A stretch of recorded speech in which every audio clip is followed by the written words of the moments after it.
Querétaro. Su territorio no es muy grande, pero en él cabe una asombrosa multitud de paisajes, montañas, volcanes, desiertos y cañones que se han formado en millones y millones de años. Sobre los que se desarrollaron los ecosistemas más variados y abundantes especies de seres vivos, muchos de los cuales solo viven aquí. Te invitamos a conocer la historia de esta tierra y las culturas que se han dado por aquí a través de los siglos. ¡Bienvenidos a Crónicas! Capítulo 6. Los humanos constructores y destructores.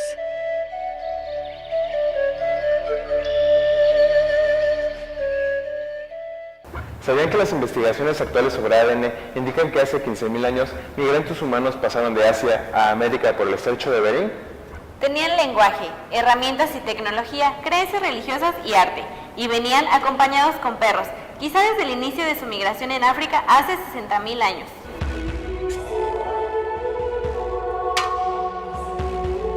El cambio climático siempre ha existido. Cuando nosotros vemos gráficas de los últimos 5 millones de años, observamos que el planeta ha experimentado oscilaciones, periodos dominantes por glaciaciones y periodos dominantes por óptimos climáticos, por zonas más cálidas, más templadas como esta. Cuando comienza a desarrollarse el gran intercambio de biotes entre las Américas, el descenso o el nivel del mar subía y bajaba, y subió y bajó miles de veces en el pasado. Llegó a subir tanto que las playas mexicanas tendrían que haber estado sumergidas al menos unos 40 metros y llegó a bajar tanto el nivel del mar que el nivel descendió hasta 150 metros. Imaginen un mar que está subiendo 40 metros y luego está descendiendo 150 metros. Lo que permite es la conexión entre continentes que están separados por esos cuerpos de agua. El más relevante es la conexión entre Norteamérica y Sudamérica. Esta glaciación comenzó a abrir un paso nuevo entre Asia y Norteamérica, un paso ya utilizado por faunas en el pasado como los dientes de sable que migraron desde Asia o los roedores. En este paso, Homo sapiens, que había emergido, que había abandonado África hace aproximadamente 80.000 años y luego se había mezclado y extinto a los neandertales hace 50.000 años, comienza a colonizar Asia y cuando encuentra esa salida en el este de Asia, cruza a través del estrecho de Bering hacia América. Cruza aproximadamente hace 13.000 años, aunque la edad de cruzamiento de Homo sapiens es un tanto desconocida. Los arqueólogos hoy en día debaten bastante sobre evidencias que se han encontrado en el este de Estados Unidos y que corresponden a ciertos tipos de herramientas en piedra que son muy similares a los europeos. Hay otro trabajo muy discutido sobre huellas que se encontraron en Puebla sobre ceniza volcánica. Y en esas huellas sobre esa ceniza volcánica se puede observar una familia con hombres, mujeres y niños que además van acompañados de perros y de aves. Cuando surgió este trabajo en el 2005, causó una gran revolución o una gran discusión entre los antropólogos, y hoy en día se piensa que ese registro carece de la solidez para identificar bien la edad de la ceniza. No sabemos en realidad en qué momento arriban los seres humanos a América. Sabemos que pudo haber sido durante la última glaciación, hace 14.000 años, entre 14 a 10.000 años, y justamente cuando ocurre esa última glaciación y entran los americanos o los primeros hombres en América, las faunas, las grandes faunas, los megafauna, los mamuts, los dientes de sable, los gliptodotes gigantes, comienzan a extinguirse. No hay una relación directa entre los seres humanos, al menos no en América, y la extinción de todos los grupos de megafauna. Si bien sabemos que los seres humanos cazaban mamuts, y lo hacían muy bien, hay un trabajo muy bonito que se está desarrollando en el centro de Asia, en el cual se han encontrado cazadores que han domesticado a perros para cazar mamuts, y ahí en localidades o en cementerios de elefantes en el centro de Asia, en Europa del Este, se han encontrado estas evidencias de huesos roídos por perros y marcados por cortes de piedra por una antigua población de humanos que comenzó a domesticar los perros. Hace casi 13.000 años, en lo que hoy es Quintana Roo, una muchacha cayó por una grieta a una cueva y murió. El nivel del mar subió después y ese ambiente preservó el esqueleto completo, el más antiguo en territorio mexicano y uno de los más antiguos de América. Le llaman Naya y tiene parecidos anatómicos y genéticos con los llamados paleoamericanos y con poblaciones indígenas actuales. Y hoy en día, hace tan solo unos 5 o 6 meses, se colectó en uno de los cenotes de Yucatán lo que parece ser la niña, una señorita de 15 años más antigua en México. El fósil actualmente sigue siendo estudiado por personal, por el doctor Joaquín Arroyo de Lina, pero parecería ser que hay evidencias muy sólidas en el centro de México para pensar que los humanos pudieron estar aquí antes de lo que se tiene en las localidades de Preclovis. Los restos de Naya nos dan evidencia de que probablemente todos los humanos americanos provienen de una sola ola migratoria, y si hubo otras, sus rastros se perdieron hasta hoy. Se sabe muy poco sobre lo que eran esos pueblos, a pesar de que cada vez se encuentran más restos. Por eso, solo unos pocos huesos antiguos pueden cambiar radicalmente las ideas y las teorías.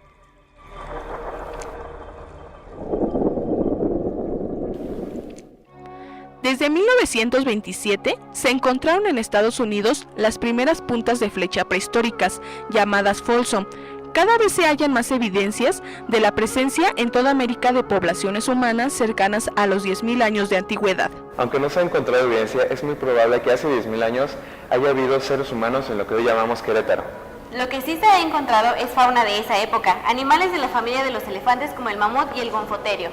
Seguramente hubo felinos, lobos y osos de especies distintas y de tamaño mayor a los actuales, como camellos, caballos, bisontes y antílopes, y asimismo perezosos gigantes y otras especies de gran tamaño a los que se les llamó megafauna. Los humanos y sus perros convivieron y cazaron a estos animales. Eran grupos pequeños que se movían a donde había caza, pesca, frutos del bosque y matorrales, dependiendo de las estaciones del año en un clima más frío que el actual al final de la última glaciación. La megafauna en México es un enigma. Hoy en día no se sabe el momento en el cual, por ejemplo, se extinguen los caballos. Se sabe muy bien que en estas cuencas, en el centro de México, evidencia que se ha colectado en la cuenca de San Miguel de Allende, en el estado vecino de Guanajuato, se sabe muy bien que ese es el escenario en el cual evolucionaron los caballos hasta el género Equus. Es decir, el centro de México es el origen de los caballos, del género Equus, y Equus luego coloniza el mundo migrando a través del estrecho de Bering, migrando hacia Sudamérica por el puente terrestre panameño, colonizando Asia, África, Europa, y tiempo después, millones de años después, los humanos comienzan a interactuar con este organismo de gran tamaño y lo domestican. Los conquistadores, cuando arriban a México hace tan solo 500 años, ya venían montados en los caballos. Los caballos sobre los cuales iban los españoles eran los descendientes de los caballos que se originaron en el centro de México. Los camellos, que hoy en día aún no han regresado, salvo por circos, también se originaron en el centro de México y también llegaron a estas zonas, ¿no? Con la conquista y con toda esta explosión multicultural de intercambio entre distintas regiones. Hace 6.000 años, la fauna de gran tamaño se había extinto casi por completo. No sabemos a ciencia cierta la causa, pero bien puede haber sido múltiple. La vegetación que comían las enormes manadas de herbívoros se volvió menos abundante, porque el clima se hacía más seco y cálido. Es muy probable que los cazadores humanos hayan dado el golpe de gracia a varias especies. Ese es el primer cambio en la ecología provocada por el hombre. Hoy en día se discute bastante fuerte sobre si los americanos conocieron a los caballos antes de la conquista. Se tienen evidencias de algunas localidades, sobre todo cenotes, en los cuales hay fósiles, hay registros de humanos antiguos junto con camellos y caballos, pero no hay una asociación directa entre marcas provocadas por heridas, por piedras sobre los huesos o algún otro indicio que te pueda indicar como pinturas rupestres que los americanos, los primeros americanos o los primeros mexicanos conocieran a los caballos. Sabemos que conocían a los mamuts, sabemos que conocían a los perezosos gigantes, pero los caballos son un enigma, porque el 90% de los fósiles que se tienen en México son justamente caballos. También los humanos estaban cambiando su forma de vida, porque no muy lejos de aquí, en Tehuacán, Puebla y seguramente en otras regiones del territorio mexicano, se estaba produciendo un logro tecnológico de gran magnitud, la domesticación del maíz a partir de un paso llamado teocintle.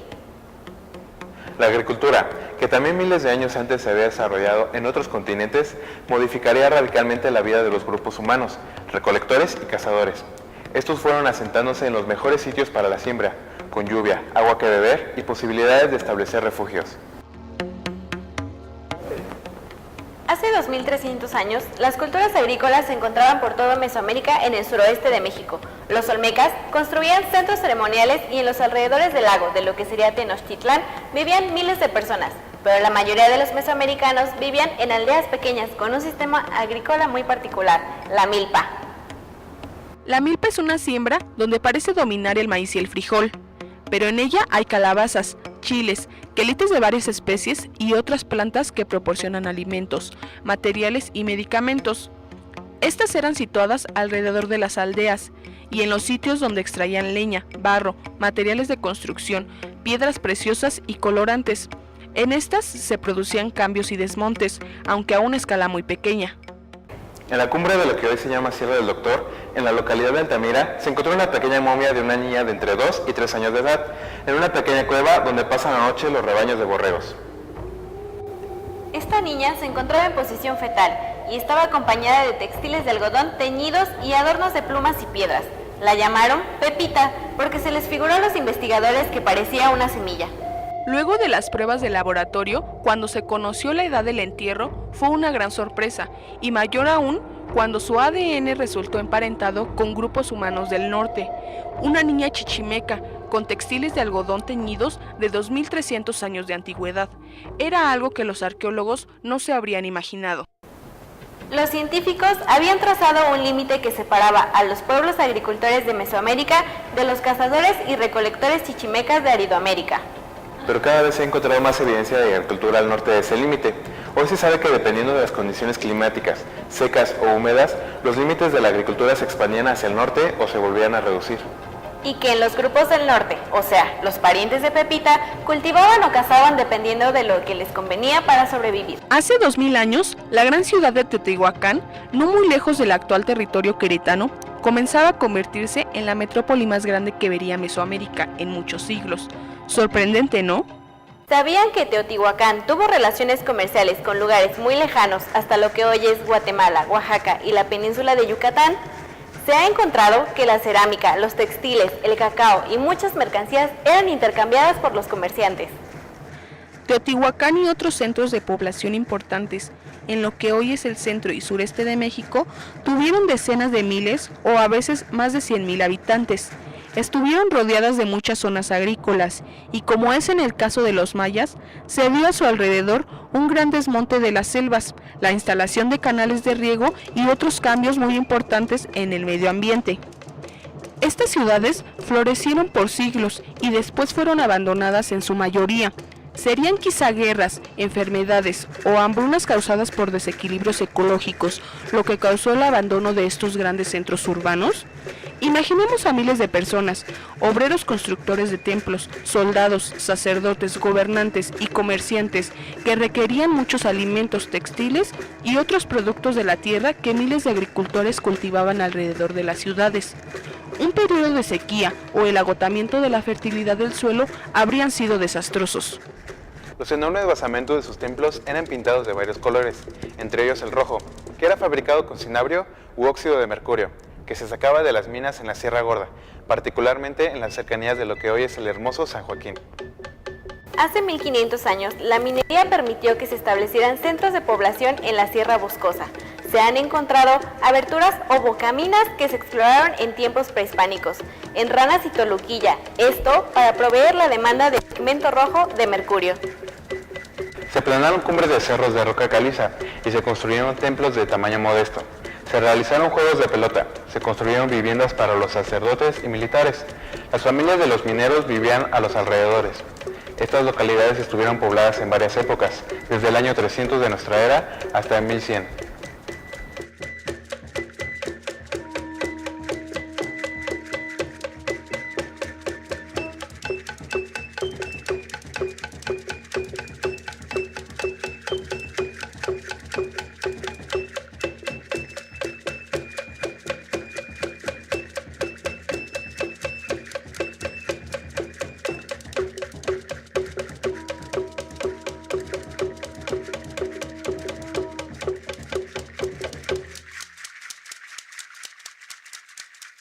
Mientras tanto, en el Bajío Fértil y Conagua, donde hoy se encuentra la ciudad de Querétaro, había muchos habitantes y parcelas agrícolas.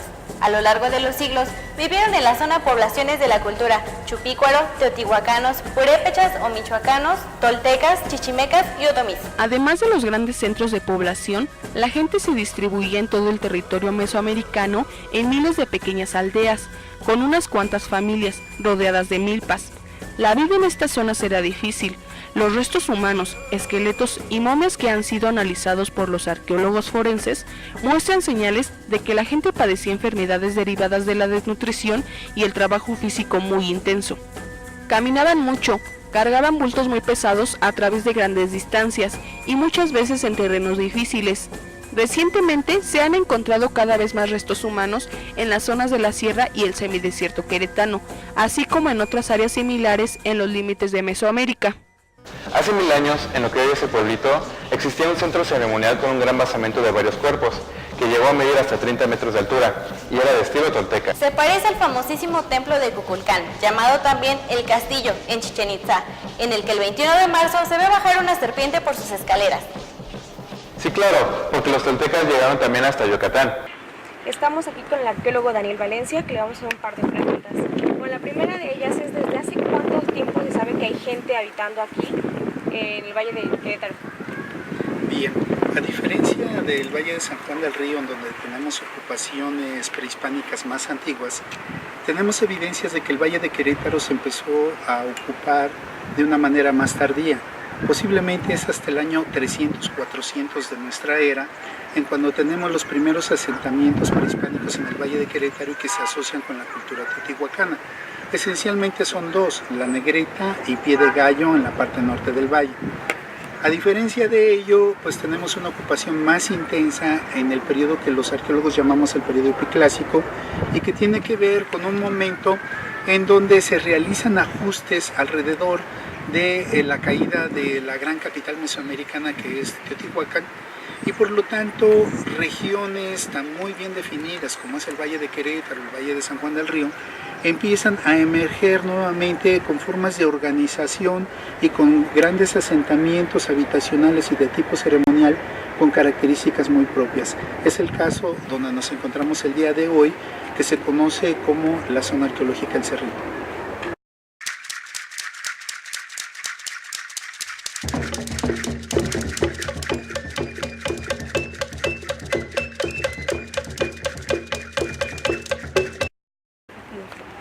¿Desde qué época o año se sabe que estuvo aquí habitado el Cerrito? Bueno, nosotros, gracias a las investigaciones arqueológicas que hemos hecho durante los últimos 10 años, hemos llegado a la conclusión a través de fechamientos de radiocarbono que la ocupación más antigua o la ocupación más antigua detectada hasta el momento en el Cerrito corresponde al año 700-710 de nuestra era. Es a partir de este momento, en pleno periodo epiclásico, cuando posiblemente una cultura con características regionales empieza a construir este gran centro ceremonial. El Cerrito puede ser definido como un gran centro ceremonial que no forma parte de un gran asentamiento de tipo ciudad, sino que la gente vivía y realizaba sus actividades en pequeños asentamientos dispersos a lo largo del Valle de Querétaro.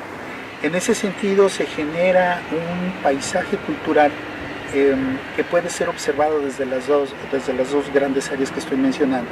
Desde el centro ceremonial se puede tener un control visual de todos estos asentamientos habitacionales y productivos, y a la vez desde todas estas pequeñas unidades habitacionales siempre van a tener a la vista como referente su gran centro ceremonial que es el Cerrito.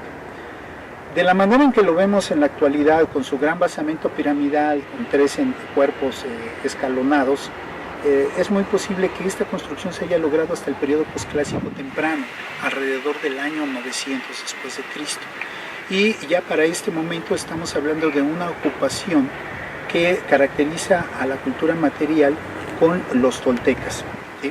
Los toltecas habitan el Valle de Querétaro y mantienen este centro ceremonial hasta el año aproximadamente 1260 después de Cristo, y posteriormente este espacio sigue siendo utilizado con sus características ceremoniales, pero con menor intensidad por grupos chichimecas que han sido desplazados de la parte norte de Mesoamérica y que llegan hasta el Valle de Querétaro, pero también por grupos que proceden del occidente, que son de tradición purépecha.